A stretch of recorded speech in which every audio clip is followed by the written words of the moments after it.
Welcome to the podcast that's dedicated to helping business owners prepare for exit so you can maximize value and exit on your terms. This is the Exit Insights podcast presented by Succession Plus.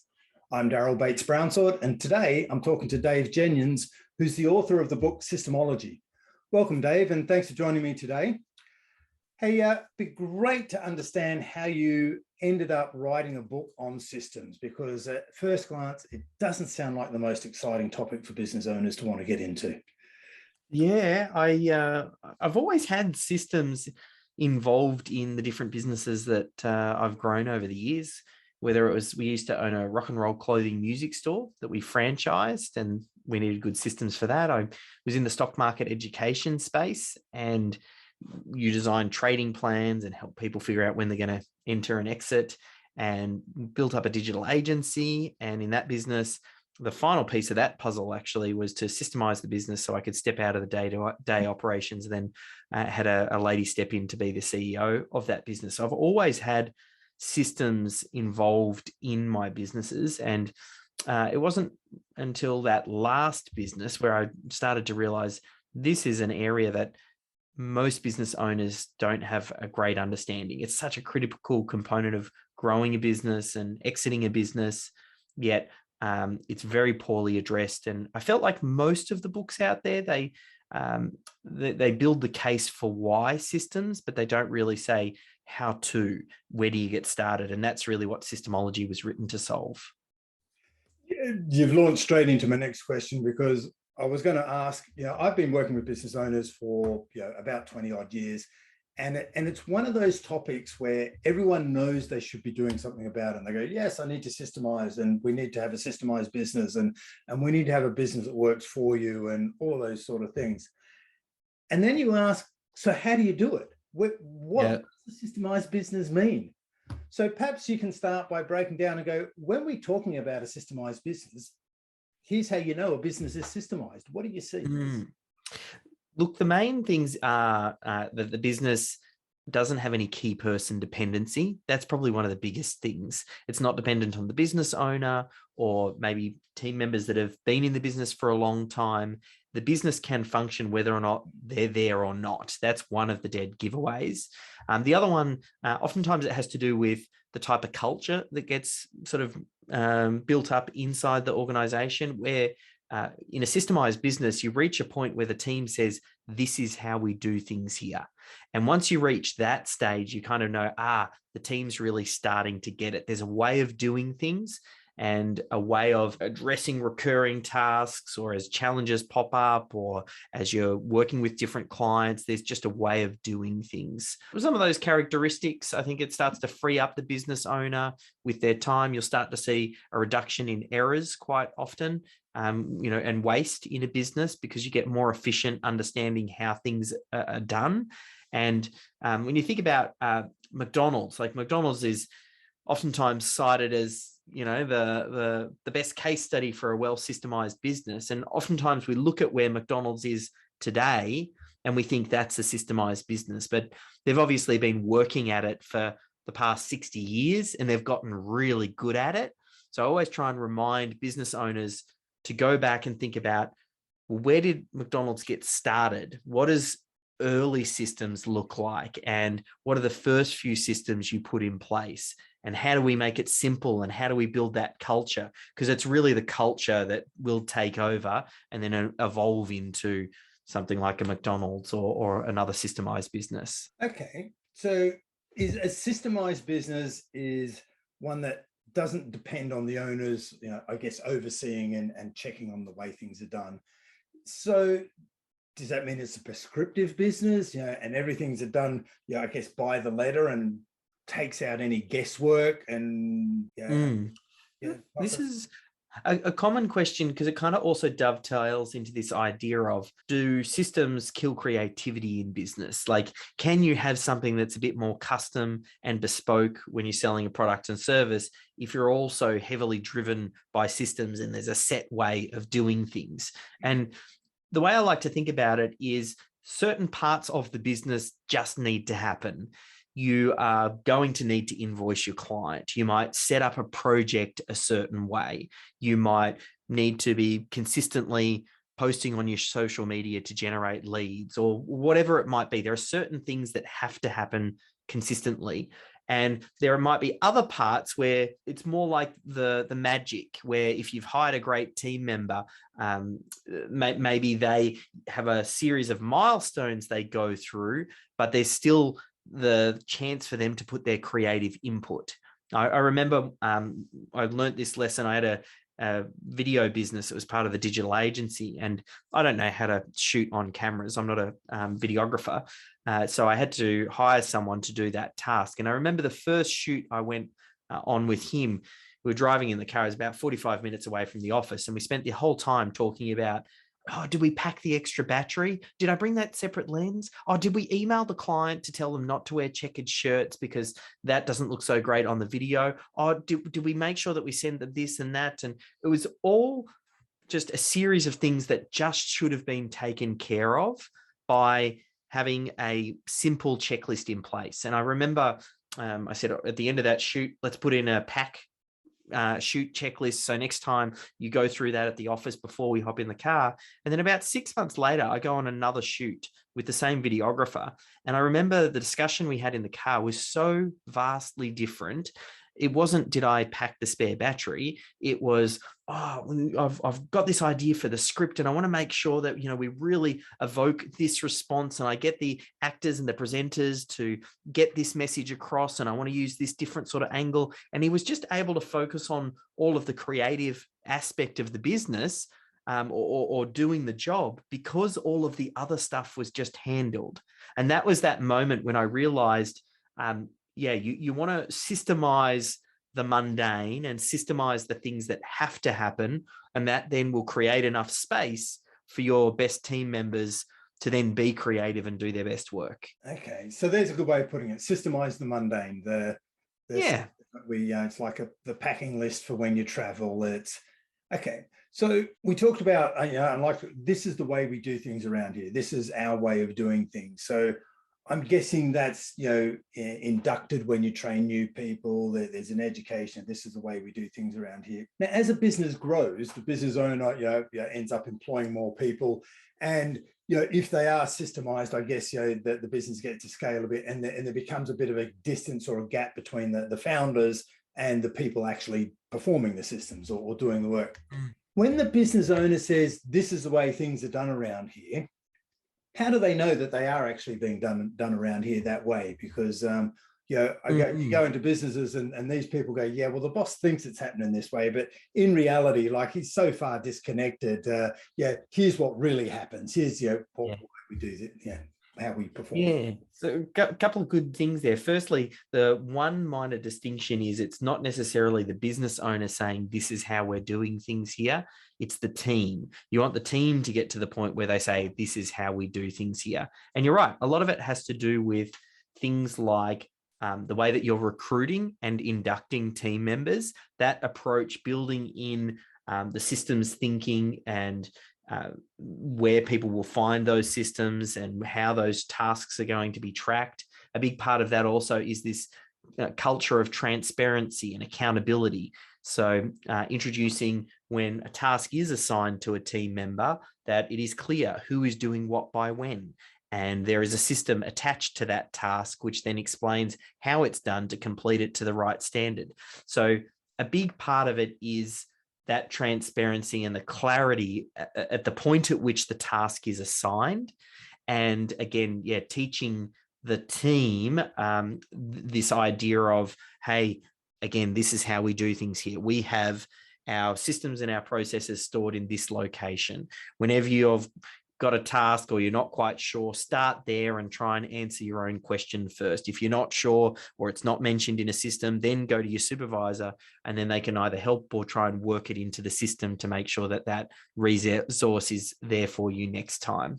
And there is a little bit of management stuff, like all the resistance for this new systemized approach often comes up front with your existing team members because they might be used to doing things a certain way. And then they're like, why do we have to change? We've always done it like this. And it's how you navigate through that. But the good thing is it actually gets easier over time. When you've got the right recruiting and right onboarding and new team members come on board and that's all they've ever known, then it's much easier. You won't get resistance there. It's that challenge at the start where you're just trying to navigate through the introduction of this systems culture. Yeah, people always resist change, don't they? And there's the old saying, what is it? You get a bit of 20% of resistance up front, and 70, 60, 70, 80% of the people are okay with it, and then you'll get 10 or 20% of the people who will never change. Okay, so I love the point that you made. You said, well, it's the people who use the system who go design it, because when they're involved in the process, they're committed to it, and it's their system. It's not being imposed upon them. What about when the system's been running a few years and it does become, this is we've always done it this way, and it's time for change? How does that process happen? How do we keep the system fresh, relevant? Yeah, so there's different ways that it can be done. In a smaller team, oftentimes, again, it's about building this culture, and the point at which it breaks or something goes wrong is generally the best time to have a look at it, make an adjustment, those sorts of things. So on a smaller team basis, that's oftentimes how we do it. It's kind of like, as an issue bubbles up, you want to train the team that we always look to solve the problem at the system level first, before we then start looking at team members or other ways that a problem might be solved. As you get bigger and more of a team, and maybe you have a systems champion, someone whose responsibility it is to oversee the systems, then you might introduce like a review date, whether it's on an annual basis or something like that. Generally speaking, though, I always like to err towards the creating a system for listening to when there's a problem going on in your business, like capturing a challenge or something. I know we were talking about Traction by Gino Wickman just before we started recording, and he has this thing he calls the issues list. It's about capturing the issues and then having a time on a team meeting or a leadership meeting when that issues list is reviewed. Now, by doing it that way and capturing problems as they happen throughout the week or over the month, and then when you get to, right, it's time to review these issues, and then starting to fold in this idea of, is this a systems problem? Can we solve it at the systems level? And working on it at that point in time, I always find tends to really work the best, because then you're catching it in the moment, as opposed to, I see some organizations, they go for ISO certification, and they're required to have a certain amount of systems in place. And they know the ISO auditor is going to come around once every 12 months. So usually 1 week before the auditor comes, then they go, oh, quick, everybody, let's look at our systems. We haven't looked at them all year, but let's open them up now and give it a quick review, and it'll be ready for the time when the auditor comes. And businesses like that, they're doing systems to tick a box, as opposed to systems to actually run the business and help train the team. And there's a big difference between the two. Yeah, and that's the cultural mindset that you, I guess, discussed up front. And I guess the cultural mindset is what, I guess, about wanting to, well, I guess ultimately make life easier, isn't it? A system will make your life easier. You talked about remembering, you're taking the pressure off yourself of having to remember everything yourself. You've got some sort of checklist that makes life easier. And I think part of it also is when you frame it and you introduce it to the team, helping the team to understand that it makes their life easier. Oftentimes, a lot of business owners, when they introduce the idea of systemization, the team member thinks, oh, why does he want to know what I'm doing? Why is he documenting this? Is my job at risk? Do I have to worry that they're going to systemize me out of a position? Or they've created some level of job security for themselves by creating this black box where no one really knows what it is that they're doing. So when you introduce it, you really need to let them know that the purpose here is to make their job easier. And everybody's a little bit different. Some people you can say, hey, when you go away on holidays, I'm always texting you and asking you where's this or that, or can you follow up on this client? I want you to be able to take a holiday. And when you take a holiday, I don't have to follow you up, because we can plug another team member in. They can look after everything. And it means that when you get back from holiday, rather than spending the next 4 weeks catching up for the 1 week that you had off, everything's kept up to speed and still sort of humming away. That might resonate with someone. Someone else might go, ooh, I want to work my way up in your organization. And if you can say, well, by systemizing your tasks and delegating it down to lower cost team members, that actually makes you more valuable because now you can work on higher value tasks for the business. Or, it's all about, and everybody's a bit different. So you have to find what is important to them and helping them to see how systems can improve their day-to-day. Yeah. So Dave, we've talked about what a systemized approach is and a little bit about how to do it with checklists and standard ways of doing things for consistency, really. I think the first time I heard about a systemized approach to business and the word system was many years ago when I read The E-Myth by Michael Gerber. and that sort of laid it out. What must be 20, maybe even 30 years later, Systemology, your book, comes out. Is there anything fundamentally different about your approach? Are you building on early thinking around system, or is it simply let's bring it back to the attention of the audience and we need to be looking at this again? Definitely reimagined. And probably the biggest thing, a lot of Michael's work centered around building the case for why systems. And I often get plenty of different quotes on the Systemology book. You'll see them on Amazon where they'll say, Systemology feels like the how-to guide of the E-Myth. So it's almost like an implementation. And Michael actually wrote the foreword to Systemology and he called the book Extraordinary. And he said, this book, every business owner and leadership team should be going through Systemology. And a big part of that is because he kind of saw like a lot of the different ideas, like it's built off the foundation that he put into place. But you read the E-Myth and you get all excited by this idea of building a systemized business. And then you go, great, what are the first systems I need to create? How much detail should I go into? Who should be writing these systems? Where am I going to store these systems? Like all of these, the next wave of questions start bubbling up. Because I actually feel like now when Michael wrote the book, he needed to build the case for why systems. But now I actually feel like the consciousness of business owners all recognize now that systems are important. So Systemology moves beyond that and it goes, I'm going to assume that you already recognize you need systems. Now I'm going to show you how to go from, I don't have any systems in place. And that's another big difference. There are some other methodologies out there. They call them process improvement methodologies, things like Lean and Six Sigma. And it's in the name. A lot of those names are process improvement. And that pre-assumes that you have a process to improve.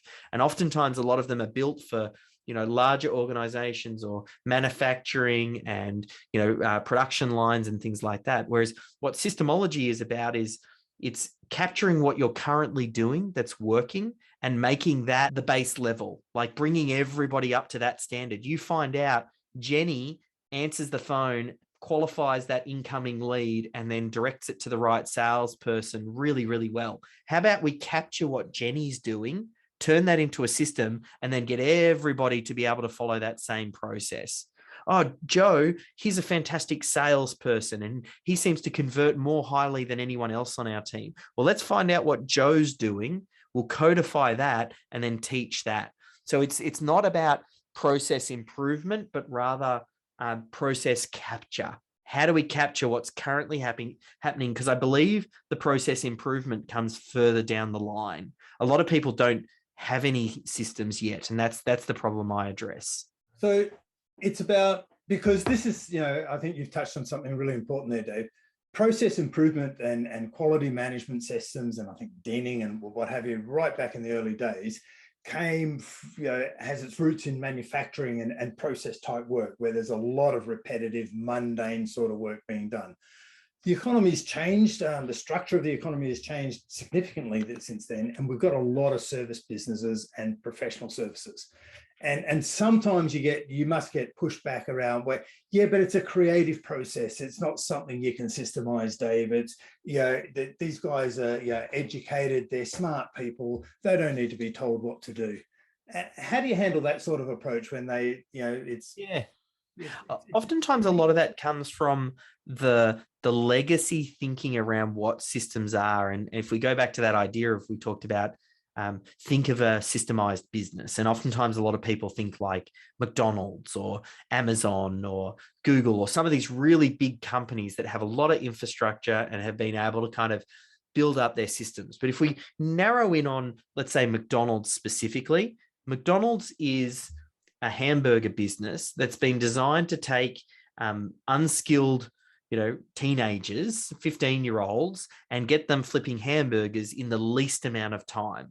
Now, there's a very good chance that the person listening to this right now isn't running a hamburger business. So if you're not running a hamburger business, don't try and systemize and build systems like a hamburger business. Chances are you're recruiting intelligent people, A players, who are skilled up in certain areas and come pre-baked with a certain amount of knowledge. And if you're telling them how to suck eggs, they're going to go somewhere else. So I remember hearing a quote from the Netflix founder, Reid Hoffman. He was talking about systemizing their business. And he said, in the early days, we tried to make our business foolproof, and we put systems into everything, and everything, we got it to the point where it was foolproof. The only problem was only fools wanted to work here.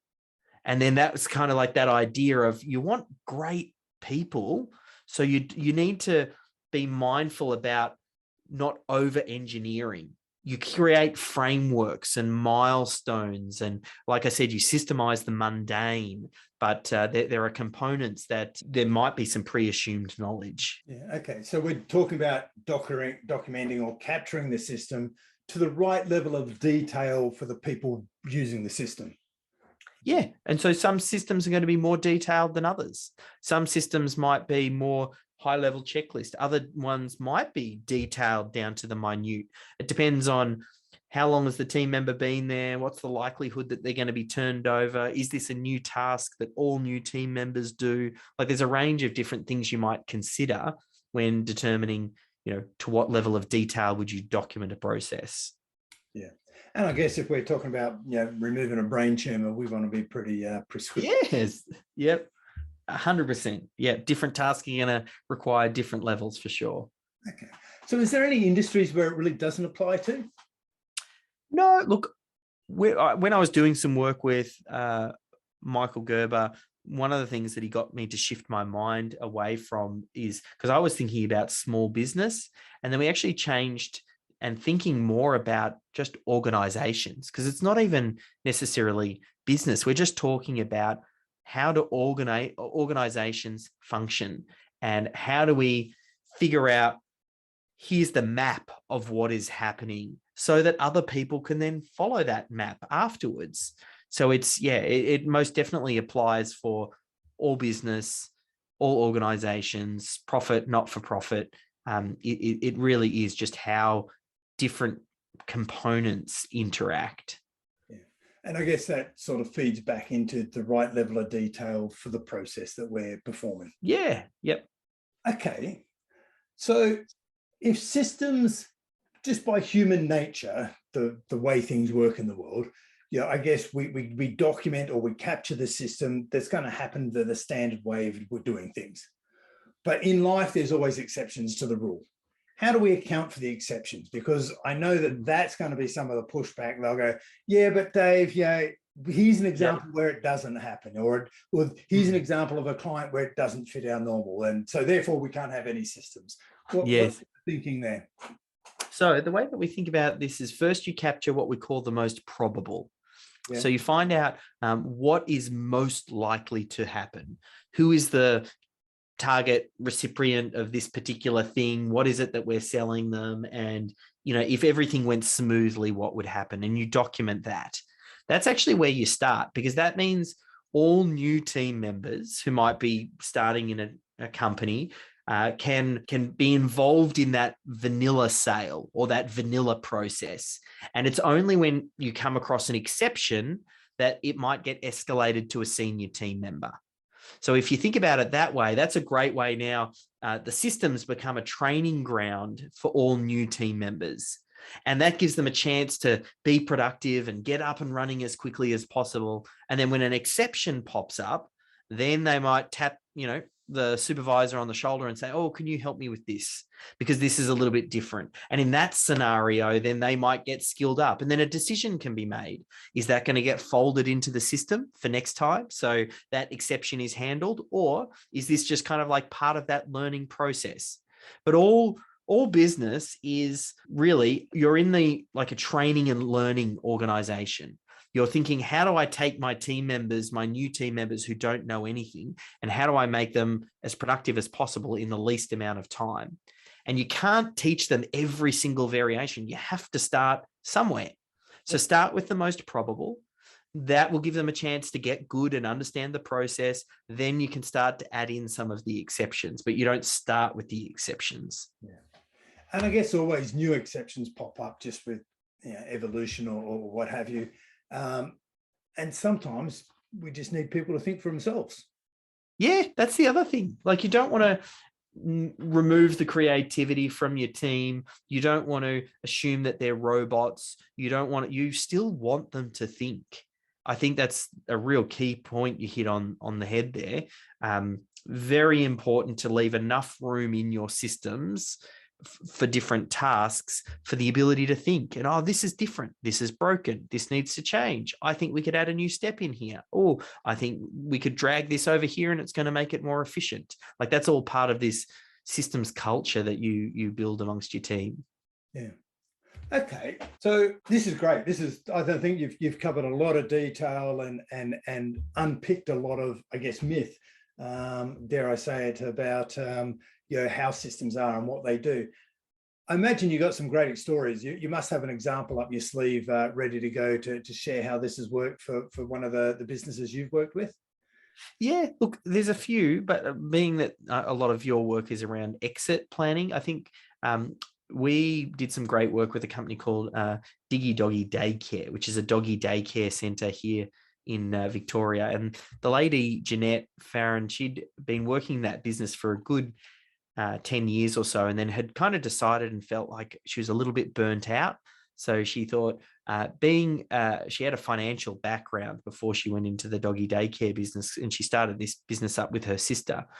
She knew the two main things that the acquirer was going to look for was financial performance of the business and systems, because the business or the acquirer is going to want to reduce the risk when they purchase the business, and they want to make sure that it's going to be able to continue to function when the key team members walk out the door when they sell the business. So Jeanette went on an exercise over the course of about 12 months where she worked with different team members and basically built up all of her systems and processes to a really great standard, because the business was already firing pretty well. And then she ended up stepping out of the day-to-day, and then ultimately she was acquired by Petstock. And they had commented that the reason that they had purchased was their plan was to roll the doggy daycare centres out around Australia, and they saw her store as the franchise prototype. And the reason they paid such a high multiple was because they were not paying just for the financial performance of the store, but what the potential, like this, it was a strategic buy for them because they could take that IP and roll it out. So she got a fantastic exit by following the Systemology approach, which really it heavily focuses on the systems side of things. She also was working with an exit planner as well, and kind of tied it all together in a nice little package. And she got a great exit. But there's plenty of other stories around business owners improving efficiencies and taking their first holidays in 5 years. I even had someone say that Systemology saved their marriage. So I have that as a fantastic quote, because he said, I was just grinding it away in the business, and I think if I kept going like that, I probably would have burnt my marriage. But Systemology gave me a chance to skill up the team, step out of the day-to-day operations, and then reduce his hours and take his first holiday. So systems is just very far reaching and have such a big impact on business because it goes into everything. Like, it's the fundamental building blocks of all great business. I think you've nailed on something that's really important to us, and that is, when your business is prepared for exit, it's exit ready. Well, if it's systemized, as you said, it's de-risking it for the potential buyers coming in. But the flip side is that it makes your business more attractive to so many more people to buy it, because now I don't have to be good at doggy care myself. I don't, because the business can run itself. I can just, provide strategy, and if it's already set up as a franchise prototype and scalable, you've created a whole lot of value just sitting there waiting to be unpacked, which makes it attractive to a whole lot more businesses, and therefore you'll get a higher price. So there's a good reason to want to do it. Yeah, systems, they give you optionality where you might not previously have options. So I talk about, this is the final chapter in the book, actually. I had the digital agency for about 10 years, and then I'd systemized it because we found out we were pregnant, and I put Melissa into charge, and she was running the business for a good few years. And as the owner, I was getting quarterly payouts. I'd meet with Melissa usually about once a month. We'd kind of talk strategy and get everything into place. And I had no intentions of selling that business because it was a bit of a cash cow for me, and it had freed me up to start working on some other projects. And then Melissa pulled me aside and said she had to fly back to the US because she had some family stuff. And when she came back, she ended up resigning, and she said, look, I've got to move back to the States. And I was in that moment of, oh my God, what am I going to do? Like, either I'm going to get sucked back into this business and I'm going to run it, or because we'd systemized it and she had everything in place, it gave me the opportunity to sell.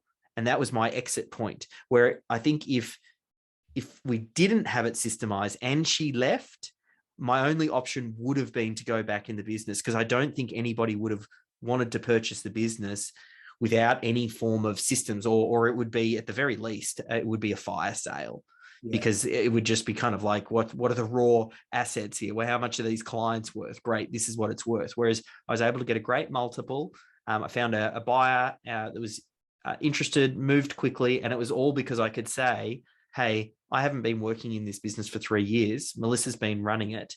It's been profitable, and we've got all of the systems. So that for me really was this light bulb moment that every business owner should be working towards what you call sale ready. Like, you need to be sale ready all the time, because you don't know when something is going to hit. You don't know when a family member might get hit by a bus, or something happens, or change of circumstances, or you just don't know. So you at least need the option.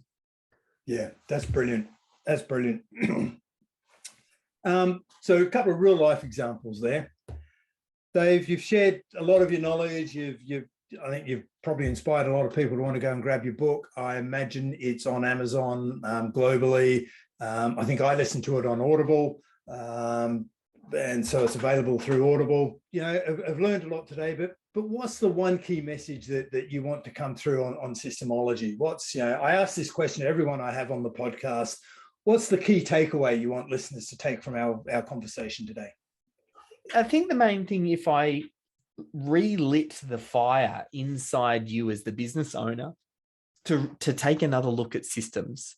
A lot of people have gone, oh, look, I've tried to systemize in the past and it didn't work, or systems aren't for me, I'm not a systems person. And if you felt like you've reached that conclusion, I'm hoping this podcast will get you to go, maybe there's another way to do this. Because, like, me personally, I'm not a systems guy. Like, I don't like writing systems and processes.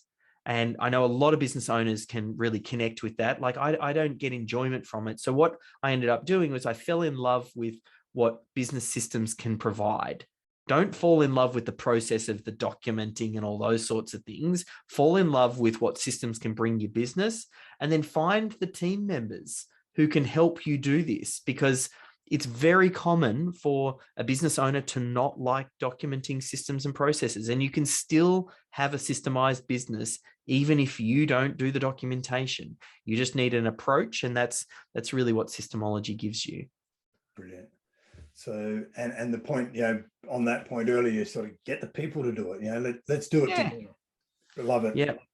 Thanks, Dave, for your time. I appreciate it. I appreciate your exit insights, and enjoy the rest of your. Now it's the end of the day there in Melbourne, so enjoy your evening. Will do. Thanks for having me.